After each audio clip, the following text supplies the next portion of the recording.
You're a storyteller. Dream something wild and improbable, she pleaded. Something beautiful and full of monsters. Beautiful and full of monsters? All the best stories are. Today we're talking about Laini Taylor's Strange the Dreamer. This is a new release from this year. It's Laini Taylor's newest work and it's one of my highly anticipated novels of this year. It was supposed to come out last year and I was devastated that I couldn't read it last year. I've been waiting for this book since her last trilogy ended because I just need something more from Laini Taylor. She's one of my favorite authors and I wasn't scared at all to read this because she's one of those authors that has never disappointed me.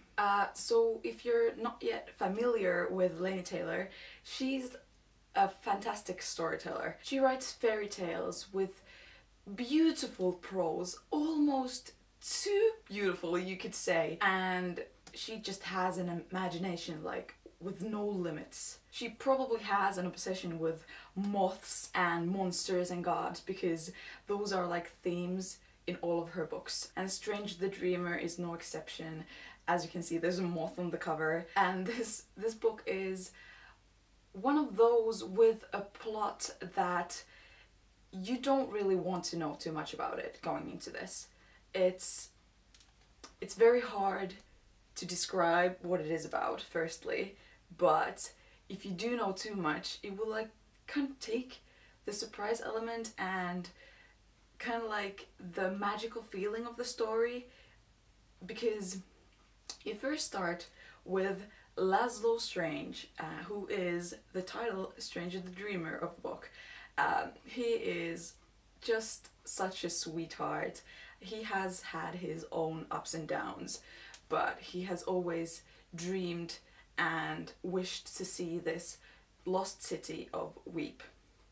And this story surrounds that city of Weep, and it's an aftermath of a war between humans and gods, and this really is a strange and beautiful story full of monsters because all the best stories are.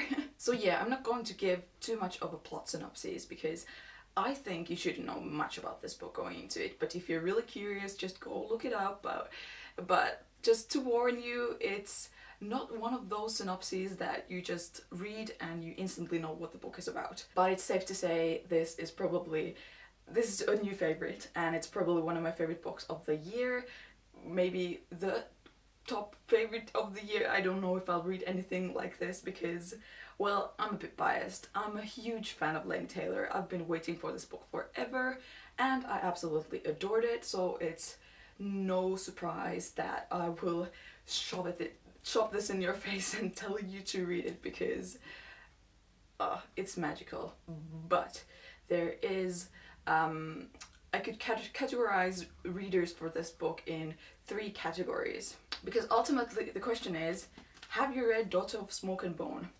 If you have not read Daughter of Smoke and Bone, you don't really have to read this before you read Stranger the Dreamer, but what you should know is that her books are pretty similar in their storytelling style and writing style and kind of what the romances are like, and the themes of gods and monsters and moths and mythical creatures.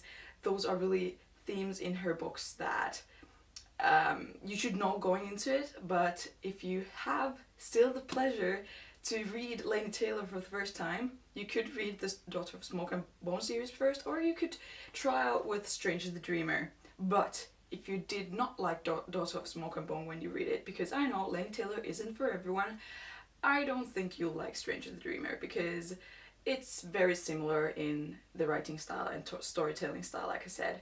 So maybe pass on Strange the Dreamer if you did not like Daughter of Smoke and Bone. But for fans of Laini Taylor or the Daughter of Smoke and Bone series, you are really in for a treat because Strange the Dreamer is a really fantastic story. It's utterly gorgeous and perfection, and I love it so much. It's really hard to even like get out the words, like to have a coherent review of the book because you can't really talk about it, and Just safe to say that I really love it and you should read it, and yeah, that's about it. I'll end with a quote on the back that says, "It was impossible, of course, but when did that ever stop a dreamer from dreaming?" So hope you like this review and hope you'll really pick up Stranger the Dreamer. That's it from me today, and I hope to see you soon. Bye.